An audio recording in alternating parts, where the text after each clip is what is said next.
maybe the one after that. So keep an eye out for that. And as always, don't forget to like, comment, share, and subscribe to my channel if you like this video. Just to help me out. I'm really close to 1,000 subscribers, and I'd really like to get there. So I'd really appreciate it. And thank you to everyone who has subscribed and who does leave me comments and like my videos. You guys are the best. So, onto the case now. This is probably going to be a longer one also, and there is also going to be a lot of like graphic details. So, yeah.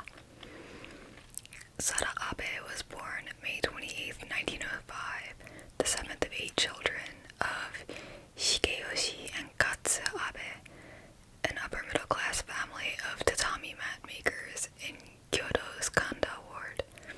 If you're not familiar with tatami mats, it's not really that important to the case, but they're just like straw woven mats that a lot of traditional Japanese houses have. Like if you've ever seen, like, they're like tan, and they're usually in like rectangles.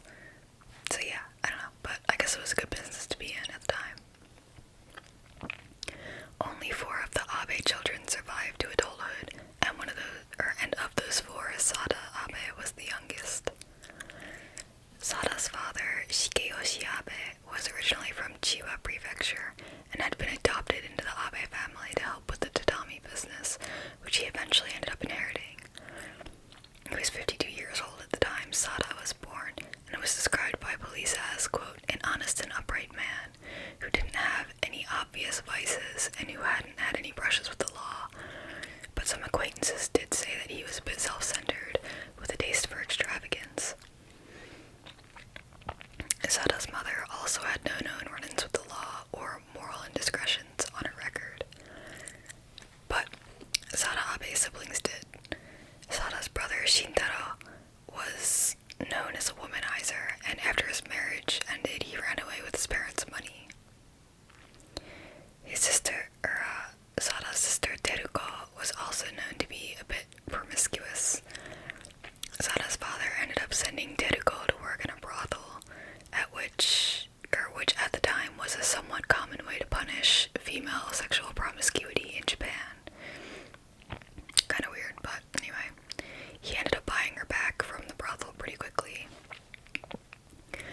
Teruko, having been a prostitute, wasn't considered detrimental to her ability to get married at the time, because she was in a social class that didn't care about that kind of thing, and she soon got married. So, in the 1930s, sexual values and the boundaries of acceptable sexual behavior were in a period of flux in Japan and differed across social class boundaries.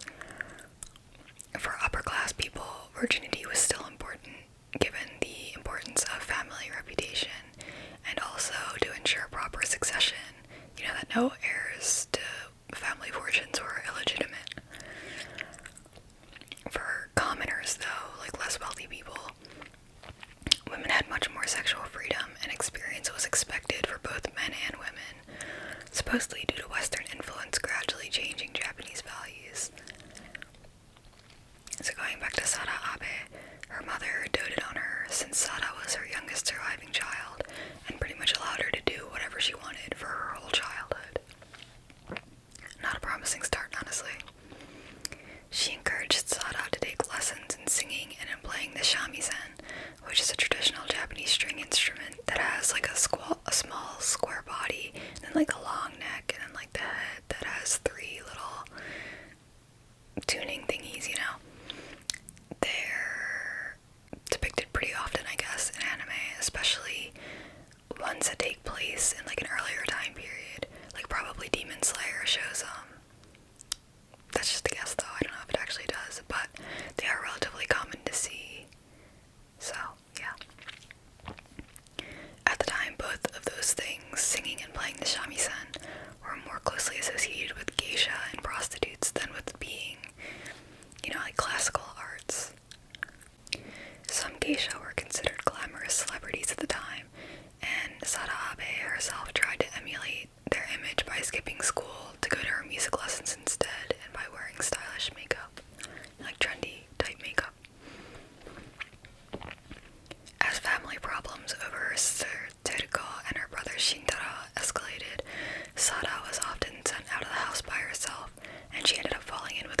similarly independent teenagers.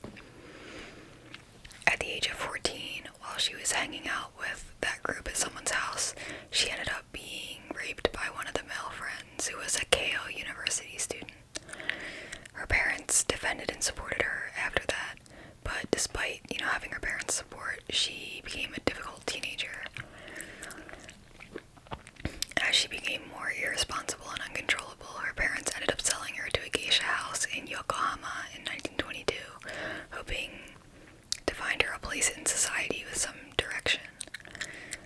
Teruko Abe, the older sister, later would testify that Sada had wanted to become a geisha, but Sada herself claimed that her father made her a geisha as a punishment for being promiscuous. So just as a side note, to be a little more specific, geisha aren't really prostitutes technically.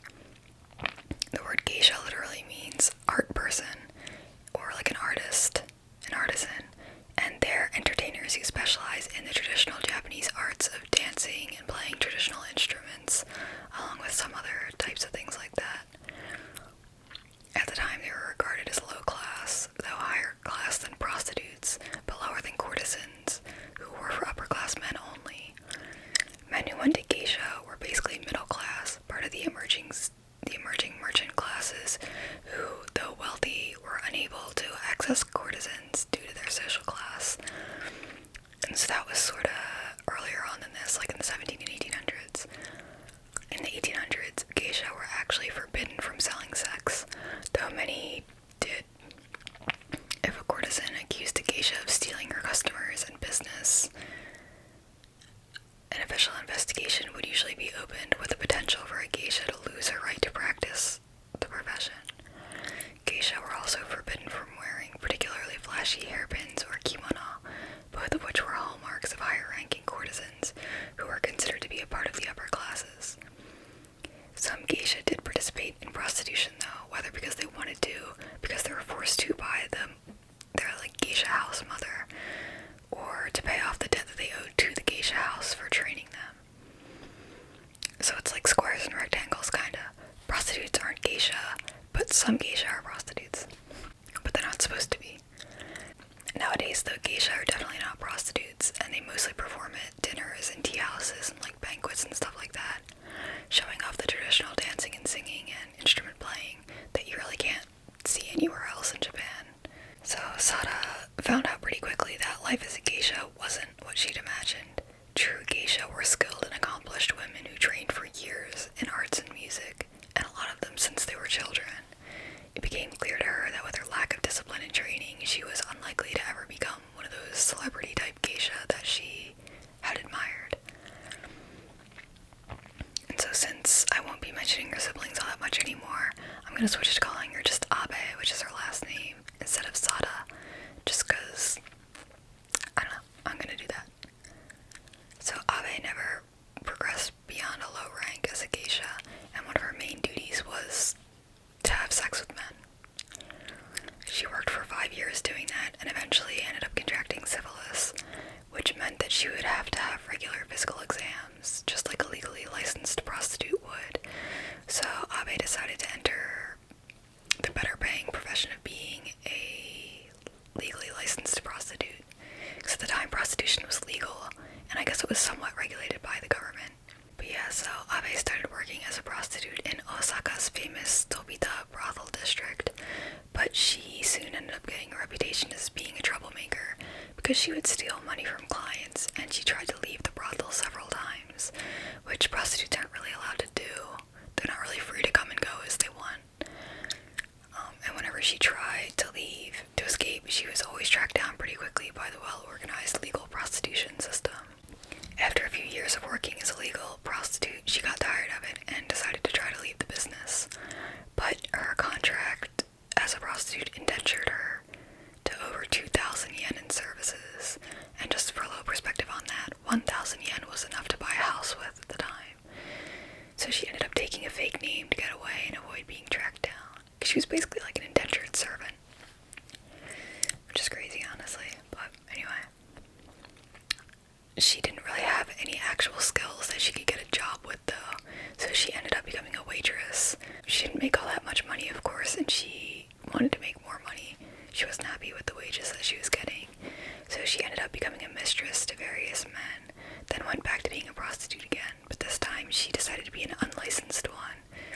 So, an illegal one basically. And she started working in the unlicensed brothels in Osaka in 1932. Abe's mother ended up passing away in January 1933, and she went home to Tokyo to visit her father and her mother's grave. She became a prostitute in Tokyo, and when her father got really sick in January of 1934, a year later, she took care of him for 10 days until he ended up passing away as well. In October of 1934, Abe was arrested in a police raid on the unlicensed brothel where she was working. A man named Kinosuke Kasahara, a well-connected friend of the brothel owner, got her out of jail, and he ended up being attracted to her, and when he looked into her, he found that she didn't have any debt. So he asked her to be his mistress, to which she agreed. And on December 20th, 1934, he set up a house for her and also, gave her an allowance. In his deposition to police in the future, he'd say about her, quote, "She was really strong, a real powerful one. Even though I'm pretty jaded, she was enough to astound me. She wasn't satisfied unless we did it 2, 3, or 4 times a night.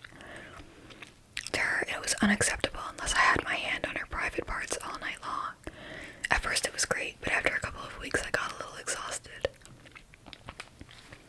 After a while, Abe suggested that Kasahara leave his wife to marry her, but he didn't want to do that.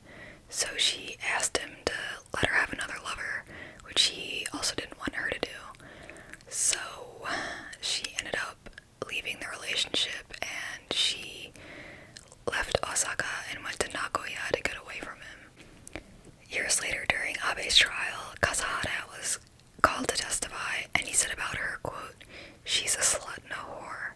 And as what she has done makes clear, she's a woman whom men should fear."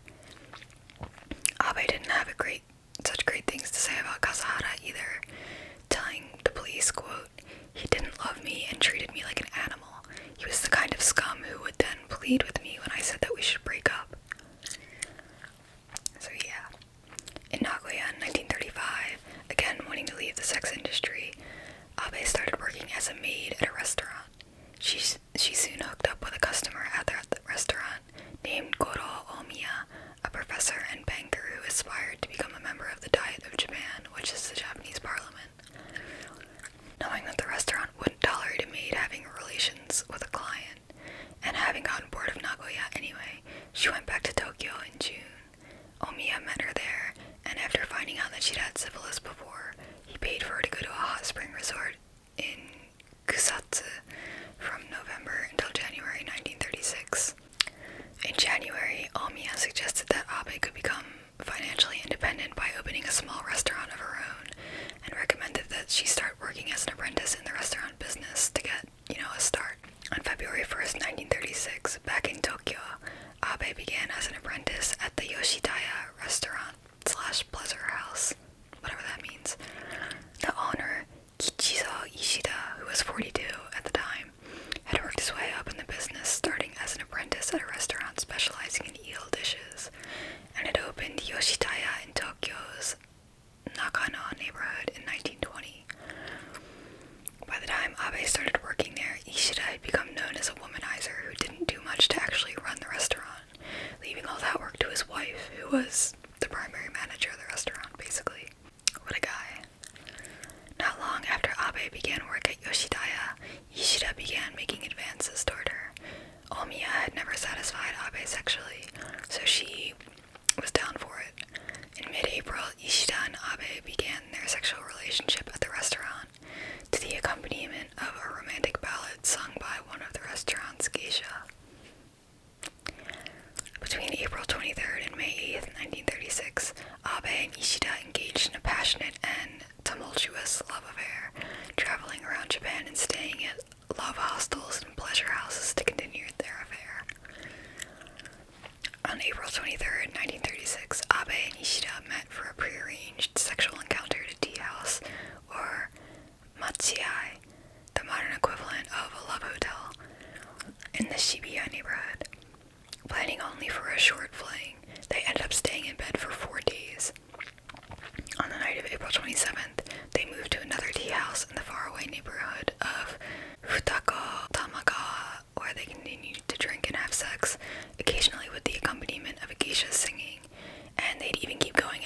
Ishida's maids entered the room to serve sake to them.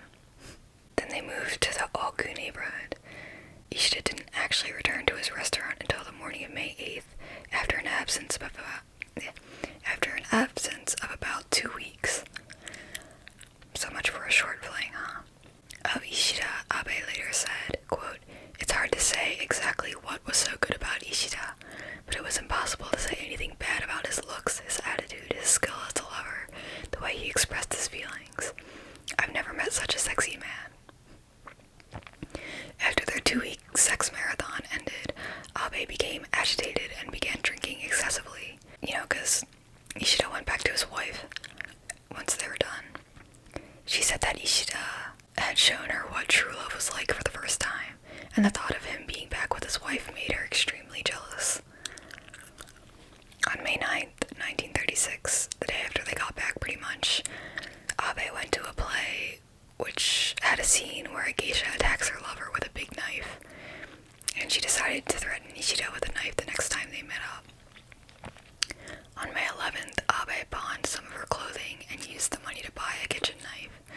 She later described meeting Ishida that night, quote, "I pulled the kitchen knife out of my bag and threatened him, as had been done in the play I had seen, saying, 'Kichi, you wore that kimono just to please one of your favorite customers. You bastard, I'll kill you for that.'" Ishida was startled and drew back a little, but he was also described as laughing it off, or as even being thrilled by it. Ishida and Abe went back to Oku, to the Masaki Inn, where they would stay for the next week. This time, while they were doing the deed, Abe put the knife to the base of Ishida's penis, and she said she would make sure he'd never play around with another woman. Ishida laughed it off, and 2 nights into this particular marathon, Abe tried out choking Ishida, and he told her to keep doing it, saying that it, made it feel even better, which is known as erotic asphyxiation. I don't know why I'm having so much trouble talking tonight. She had him do it to her as well. On the evening of May 16th, 1936, Abe used her sash to cut off Ishida's breathing during an orgasm, and they both enjoyed that a lot. So they kept doing it for 2 more hours straight. Once Abe stopped the strangulation, Ishida's face was red and swollen, and he was crying. Basically, she described it as she was strangling him when suddenly he, made a noise and, went limp. And so she, was alarmed by that, obviously. And she tried cooling his face and, giving him a massage and stuff like that to make him feel better. But the swelling didn't go down. And eventually, when, he still wasn't better, they decided they wanted to try and call a doctor, but they got worried that the doctor would call the police, because, it's a little suspicious, right? So they waited, and when the swelling still hadn't gone down, by the next night, she ended up going to a pharmacist and lying about what had happened. Basically, Ishida told her to tell the pharmacist that he'd gotten attacked by an angry customer and had been strangled, or I think it was that there was a fight at his restaurant, and an angry customer strangled another customer, and had the symptoms that he was experiencing. So the pharmacist told Abe that basically the swelling and redness was just caused by the veins in his face and neck being swollen, and all they could do was wait for it to go down, which could take up to a month. And she ended up getting him a sedative called Calmotin to make resting a little bit easier, because basically the prescription from the pharmacist was just take it easy, rest. Yeah, she got him those pills to make sleeping a little bit easier, and the pharmacist told her not to take more than 3 of the pills at a time. So she gave the first 3 to Ishida, and he took the first 3, and he said that it wasn't really having any effect, he didn't feel any different. So he ended up continuing to take more, and when everything was said and done, he would take the entire box, which was 30 tablets, throughout that day. But she wasn't letting him take that many pills to kill him, as she would tell police later, because she had read in the newspaper that you'd have to take over 800 of those pills to actually die from it. So I guess they were relatively mild. I don't know.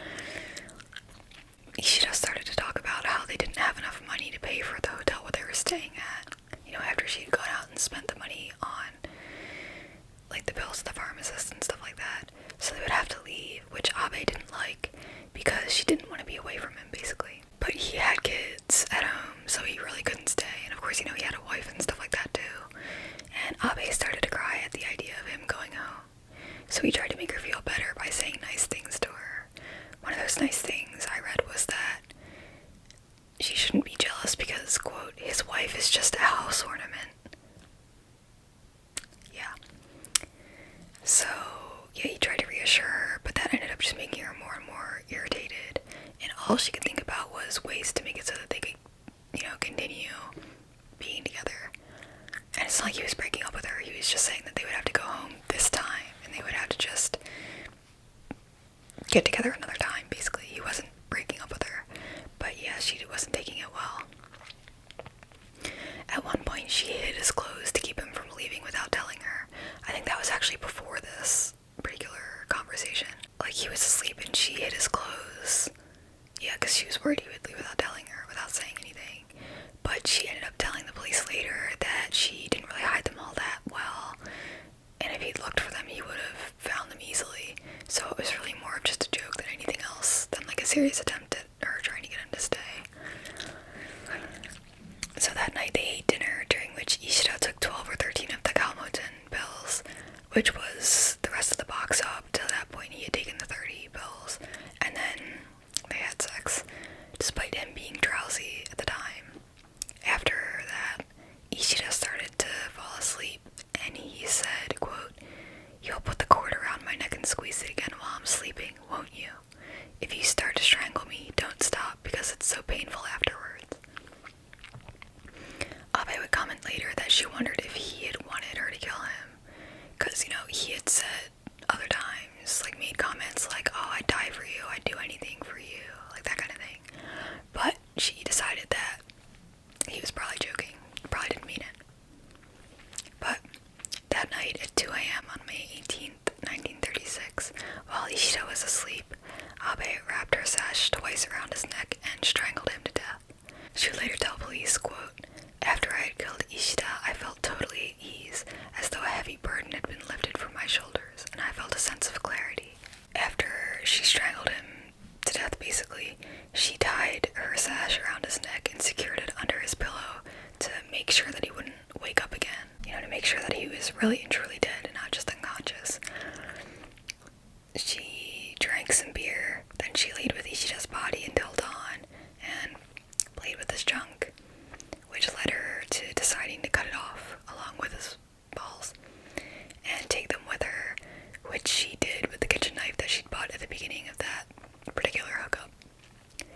She said in her testimony that it was hard to do, and she slipped and cut his thigh at one point, but she did succeed eventually, and she put what she'd cut off in the cover of a magazine that she ripped off, and wiped some of the blood on various parts of her clothes and body, and then wrote, "Sada Ishida no Kichi Futari Kiri," which means we, Sada and Kichi, are alone, basically, like just the two of us, on his left thigh in blood. And then she also wrote that on a bedsheet, the same thing in his blood. She then carved Sada, the character, for her name, into his left arm with the knife. After that, she put on his underwear, wrapping it around her stomach with the paper-wrapped penis inside it so it pressed against her. Then she cleaned up the blood in the hotel room and flushed all the evidence down the toilet. Like, the rags that she'd used to clean up the blood with. She wrapped the knife in newspaper, tucked Ishida in under blankets, and put a magazine by his head so it would look like he was reading, kissed him goodbye, and left the Masaki Inn at about 8 a.m., telling the staff that she was going out for a while and not to wake Ishida until noon. After leaving the inn, Abe met her former lover, Goro Omiya, the professor, and profusely apologized to him, but since he didn't know about the murder, obviously, he assumed that she was apologizing for having taken another lover, which he was fine with, apparently. But Abe was actually apologizing for the damage to his political career that she knew his association with her was going to cause, since the police would investigate him once they found Ishida's body. After the body was discovered, probably at noon when the inn lady went to wake him up, a search was launched for Abe, who, at that point, 19th, 1936, the day after the murder, the newspapers picked up the story. Omiya's career was ruined, and Abe's life was under intense public scrutiny from that point onwards.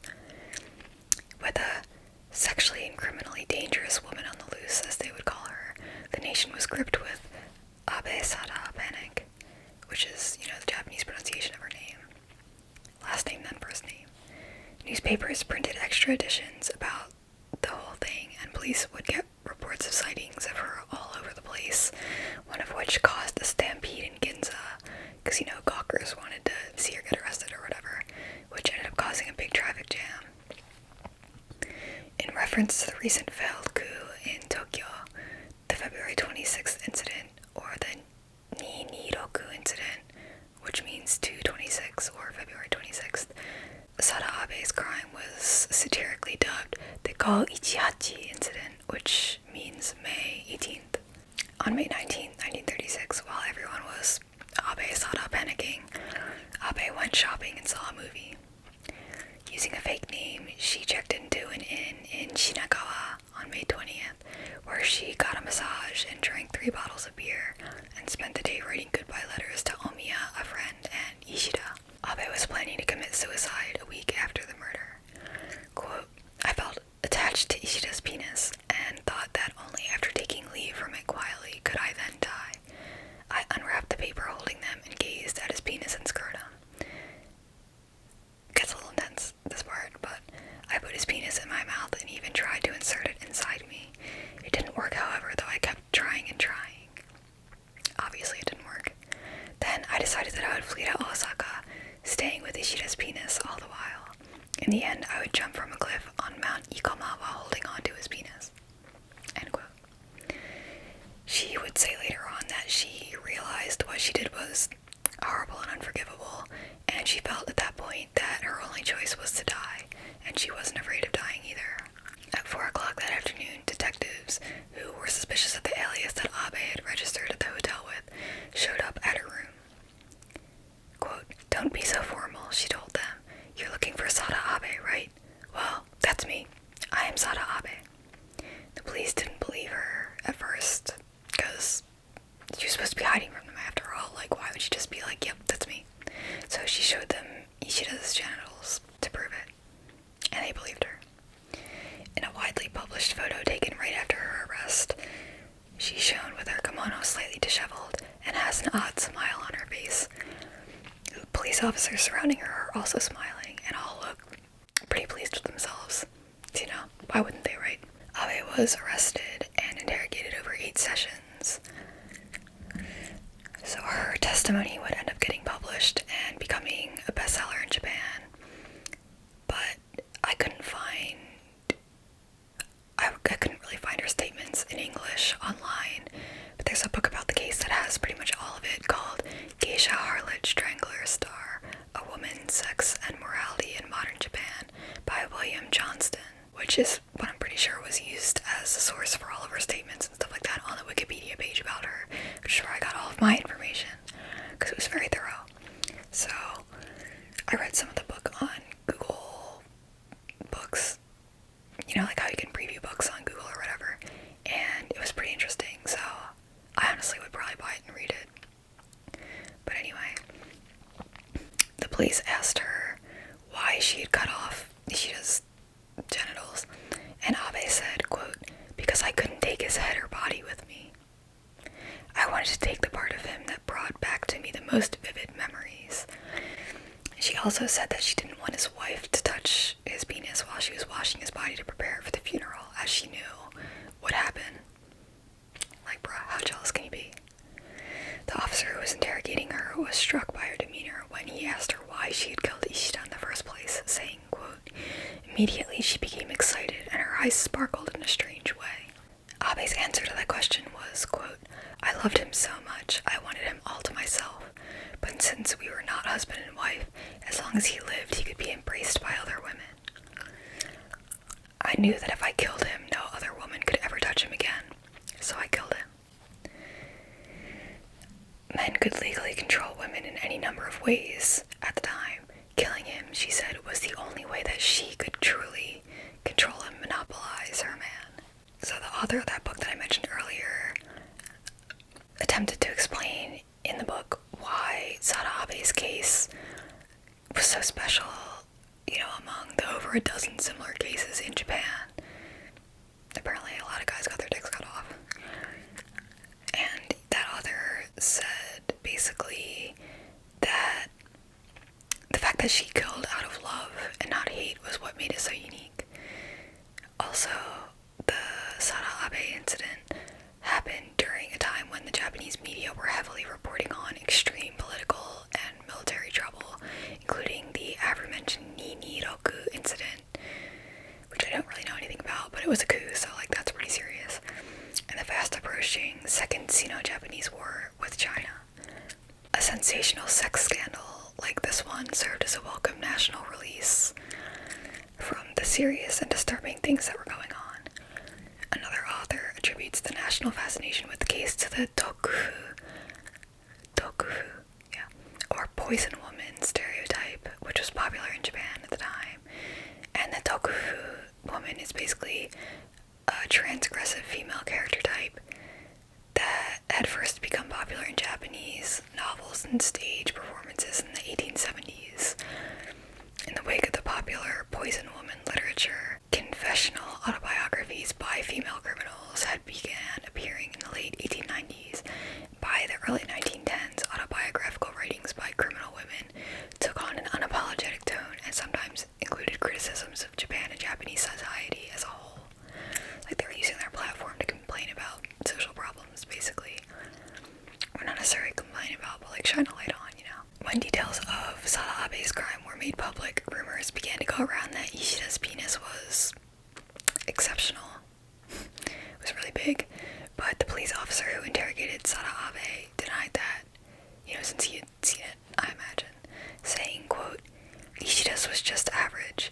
Abe told me, size doesn't make a man in bed. Technique and his desire to please me were what I liked about Ishida." The first day of Abe's trial was November 25th, 1936, and by 5 a.m., crowds were already gathering around the courthouse to try and get a seat. The judge presiding over the trial admitted to being sexually aroused by some of the details involved in the case, but made sure that the trial was as serious as possible. That judge was Keiichiro Hosoya, who would go on to write candidly about the case, in which he admitted to frequenting cafes where paid dates with women were arranged. Hosoya did not want the case to arouse the other judges if they might then discover that their wives were having their periods, since they would be without the proper means of relieving their excitement. In that case, since it was pretty taboo at the time to have sex with a woman when she was on her period. So the judge figured out when the other judges' wives were having their periods by asking them which one of them had bathed the children, or if their wife had taken a bath, since bathing was also taboo during a woman's period. This way, he established a time when all three of the other judges' wives would not be menstruating, and he set the trial for that time. In addition to that, Hosoya didn't allow laughter, applause, or any public display of emotion whatsoever during the trial. That was probably a smart choice. Discussion of the crime would be a violation of the 59th article of the Meiji Constitution, which goes as, "Trials and judgments of a court shall be conducted publicly. When, however, there exists any fear that such publicity may be prejudicial to peace and order, or to the maintenance of public morality, the public trial may be suspended by provision of law or by the decision of the court." So to get around that problem, he made witnesses say Ishida's extremity. I honestly don't understand that though, because the newspapers were reporting on the crime, and that wasn't an issue for public morality or whatever, but there being a trial on a crime to enforce the law could be an issue for public morality, but whatever. So I did end up finding some of Abe's testimony online in Japanese, so I'm gonna read that now. I'm not gonna translate it though, since pretty much all of it is stuff that I've already quoted her as having said, so it'd be kind of redundant. So, どうして吉蔵を殺す気になったか。私はあの人が好きでたまらず、自分で独占したいと思い詰めた末。あの人は私と夫婦でないから、あの人が生きていれば外の女触れることになるでしょう。殺してしまえば外の女が指一本触れなくなりますから、殺してしまったのです。吉蔵も被告を知ってたのか、やはり知っておりましたが、天秤にかければしぶろくで私の方が余計に知っておりました。 That's something I didn't translate before. She basically said the officer asked if Kichiza had loved her, and she said yeah, he did, but in her mind it was sort of a 60-40 kind of thing, where she loved him 60% and he loved her 40%. 石田は始終、家庭は家庭、お前はお前だ、家庭には子供が2人もあるだし、俺は年も年だから今さらお前と顔とするわけにもいけない。お前にはどんな貧乏たらしい家でも持たせて、間違いでも開かせ、末長く楽しもうと言っておりました。しかし私はそんな生るいことでは我慢できなかったのです。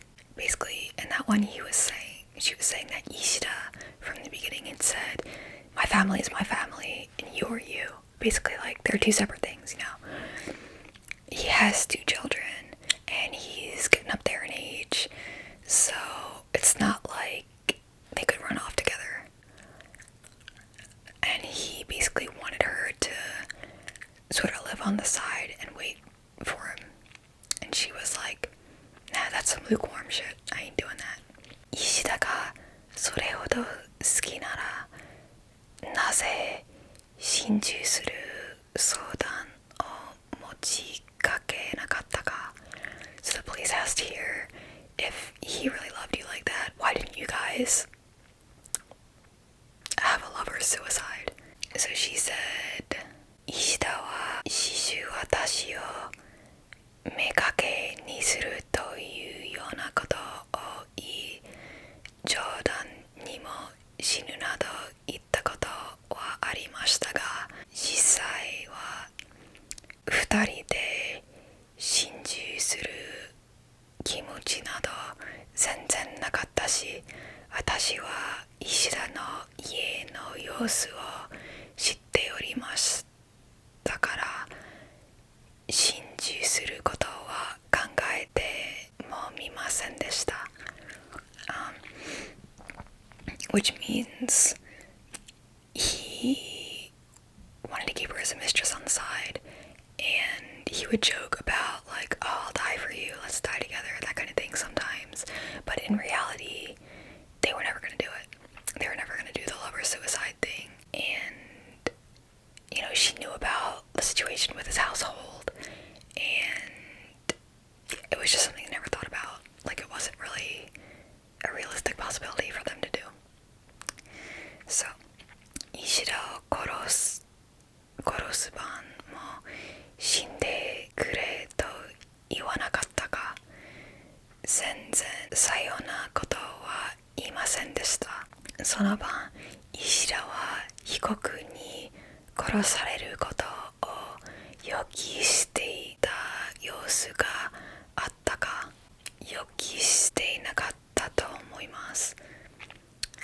もっとも18日の午前1時頃、石田が私に、お前は俺が眠ったらまた閉めるのだろうね。閉めるなら途中で手を離すなよ。閉められる時はわからないが、離すと苦しいからねと言いましたが、それは冗談に言っ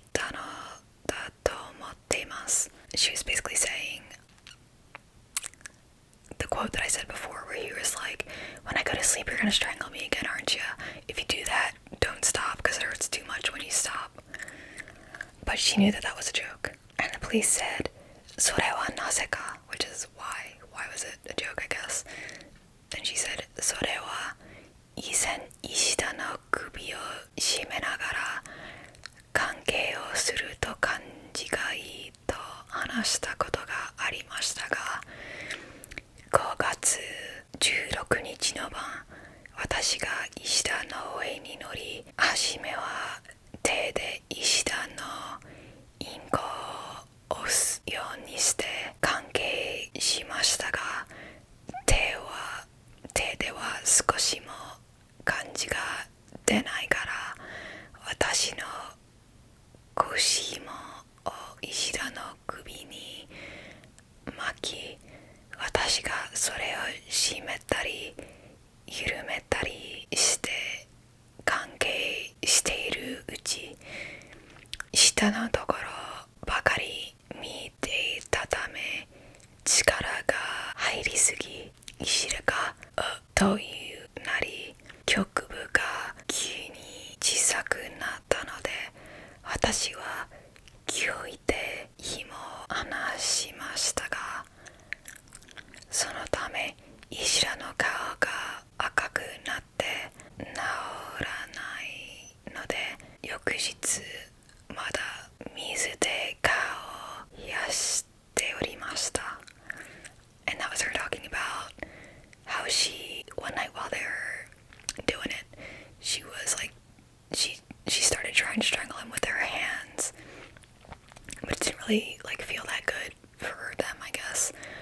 So she switched to using her sash, and she would like tighten it and loosen it around his neck. And at one point she tightened it too tight, and he went limp, like I said, and he went like that. He like made a noise, and yeah, so there was that whole thing where his face was swollen and red and stuff like that. So that's just what she was saying there. If you know Japanese and you want to read the full testimony, I'll put the link to the website that I found it on in the description. Abe's statement before receiving sentencing is, quote, "The thing I regret most about this incident is that I have become to be misunderstood as some kind of sexual pervert. There had never been a man in my life like Ishida. There were men that I liked and men with whom I slept without accepting money, but none made me feel the way I did toward him." On December 21st, 1936, Abe was convicted of second-degree murder and mutilation of a corpse. The prosecution wanted to give her 10 years in jail, and she wanted the death penalty, but she ended up only getting sentenced to just 6 years in prison. She was sent to Tochigi Women's Penitentiary, where she was prisoner number 11. On November 10th, 1940, her sentence ended up getting commuted on the occasion of the 2600th anniversary celebrations of the mythical founding of Japan, when Emperor Jimmu came to the throne. I don't know anything about that. So Abe was released after serving a little over 4 years, and the date of her release was exactly 5 years after the murder, May 17th, 1941. As far as that thing about the 2600th anniversary of the mythical founding of Japan, I think like a bunch of people got their sentences commuted, and she was just one of them, so it wasn't only her. It was like a ceremonial kind of thing, I guess. I don't really know, but the police record of Sada Abe's interrogation and confession became a national bestseller in 1936 after it got published, and it would become the most circulated female criminal narrative in Japan. Unlike other criminals in their autobiographies, she would later write an autobiography. I'll mention that again a little bit later. She stressed her sexuality and the love that she felt for Ishida, her victim, as opposed to like railing against the man or whatever. After getting out of jail, Abe assumed an alias. As the mistress of a serious man, she referred to in her memoir as just Y. She moved first to Ibaraki Prefecture, I forgot to do the accent, and then to Saitama Prefecture. And eventually, Abe's true identity became known to Y's friends and family, so she broke off their relationship. And she writes about that in her autobiography, which I will mention later. After her arrest, Ishida's penis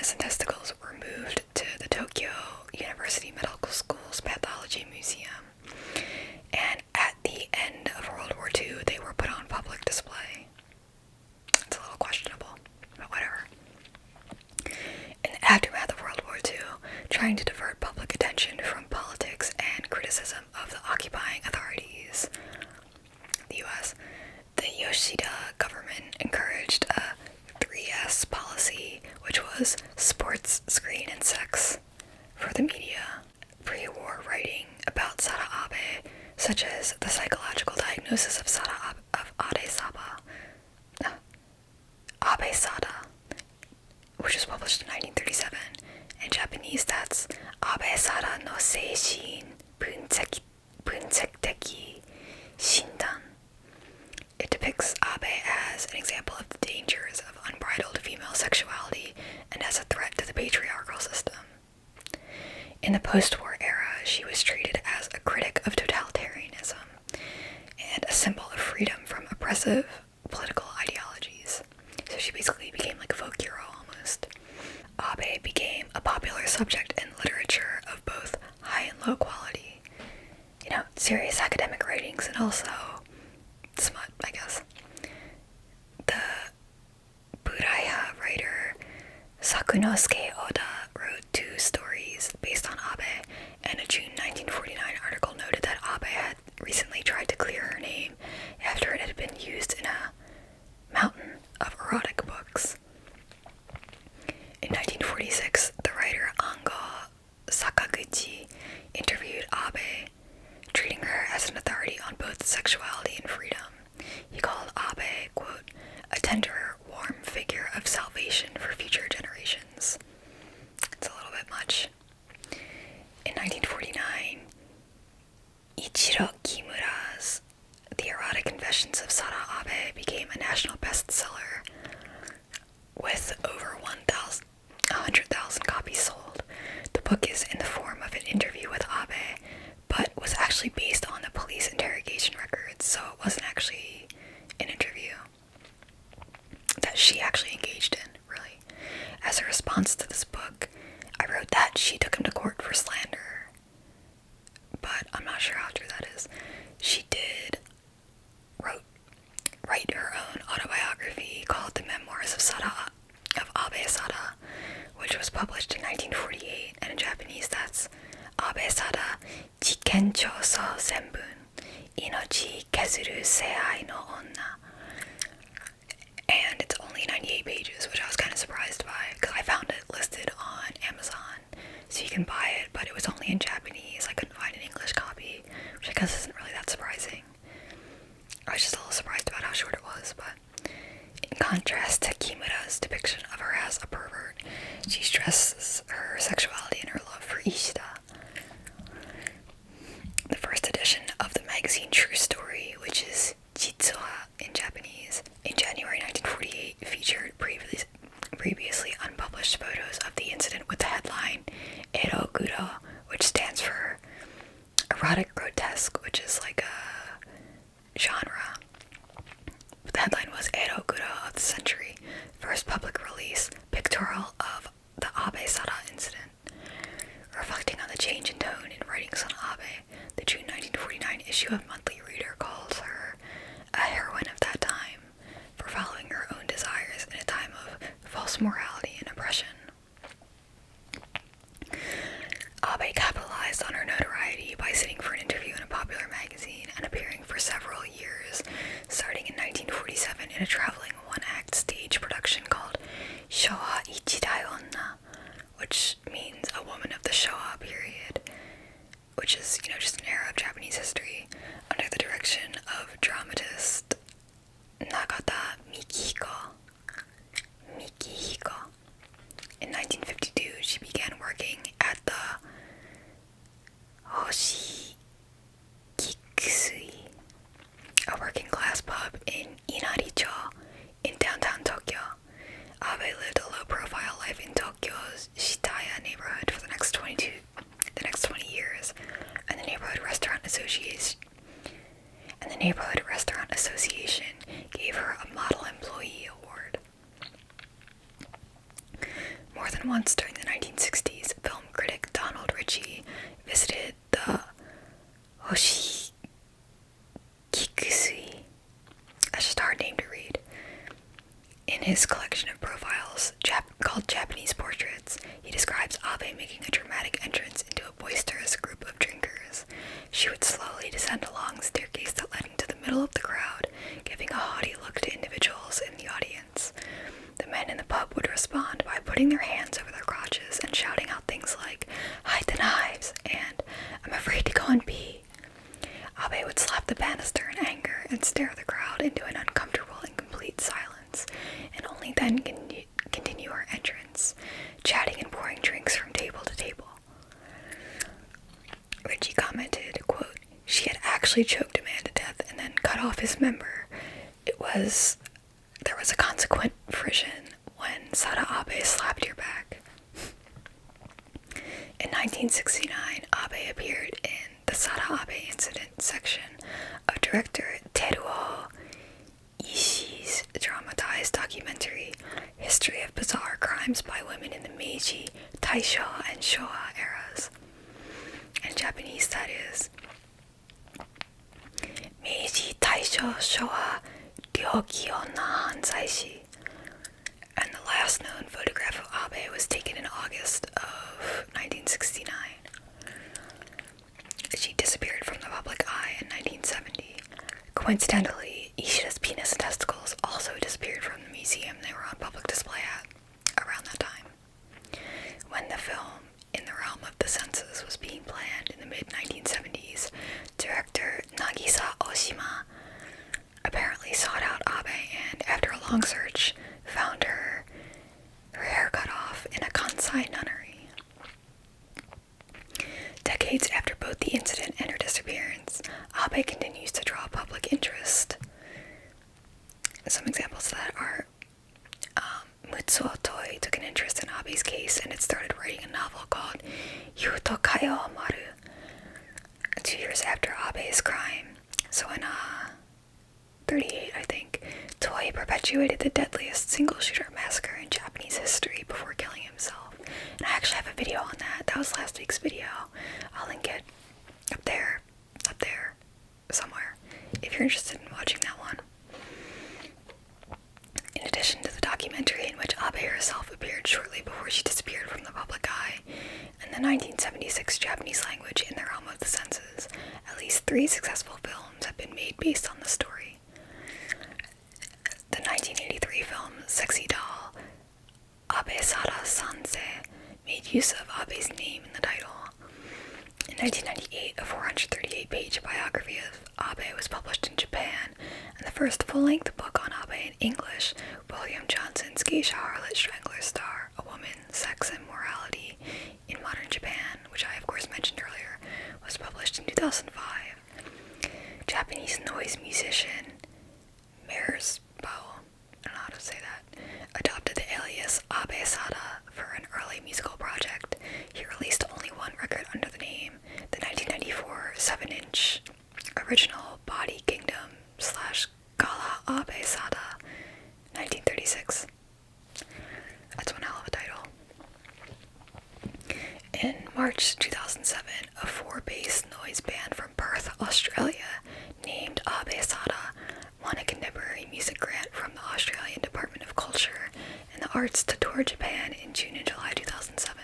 Sadao Abe is a Japanese actor whose stage name comes from Sada Abe, Sadao being like a male version of Sada. And this is just an interesting fact that I came across. Since Sada Abe's case in 1936, there have been at least 53 cases of women severing male genitals. They're not necessarily murdering the man, I guess. And apparently there were plenty of them before that, too. Like, I couldn't find any numbers to reference, really, but, like, it's kind of crazy. Like, that Bobbitt chick is the only person I'd ever heard of who did that prior to Sada Abe. It's kind of wild, honestly. So yeah, that's all I have for this case. I hope you enjoyed it. Let me know down in the comments what you thought about it.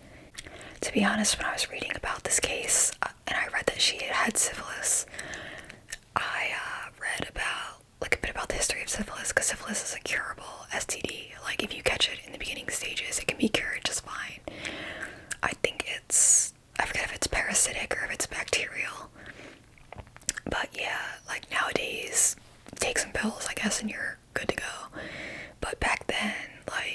seem like she really got treated for it. Like, she went to the onsen spa resort town, and I was reading about, like, when, you know, a treatment for syphilis was developed, and originally it was penicillin, which was developed, like, around that time, like, the early 1900s, and in, like, the 1930s, they had, like, various treatments for it. Like, that was one of the first successful treatments that weren't just penicillin were developed and, you know, put into use. So she could have gotten treated for it, but I don't know if she really did, because it wasn't really mentioned.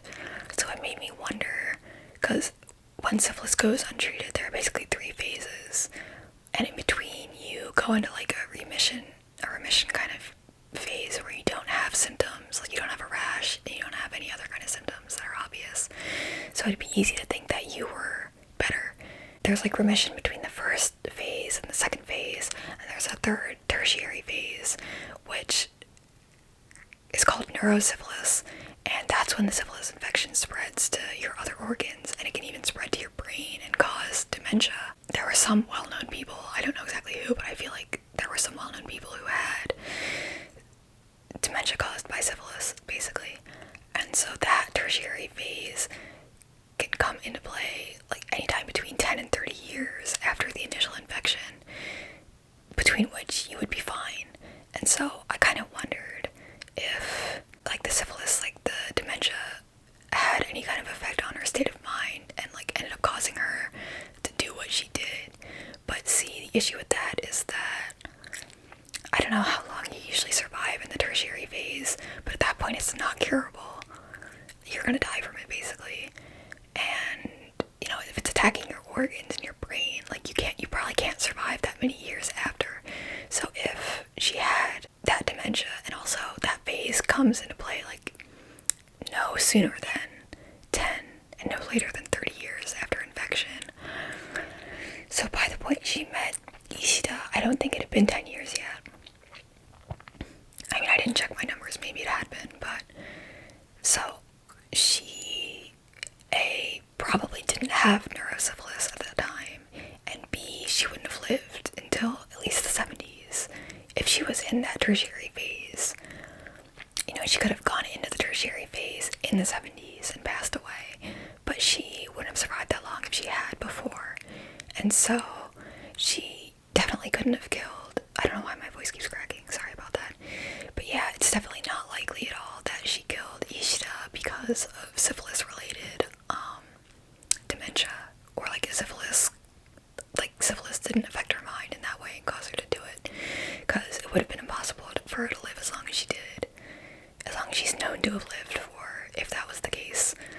So that was just a theory that I had personally, and I think it's interesting to think about, because personally I like the medical aspect of things like that. So, but yeah, let me know your thoughts on this case. You know, I guess she basically became like the Bonnie and Clyde of Japan. I personally was surprised that she got such a light sentence. Like, I don't know, I don't think she really would have gotten like the life sentence for murdering one person, I guess. I don't know, I mean, plenty of people have, but I think it would be more reasonable, like, if that happened, like, now, like, she'd probably get like 20 years, 30 years in jail, right? I hope you enjoyed this video, and like I said before, leave me a comment, like this video, subscribe to my channel if you haven't already. I'd really appreciate it. Thank you so much for watching, and I hope you have a good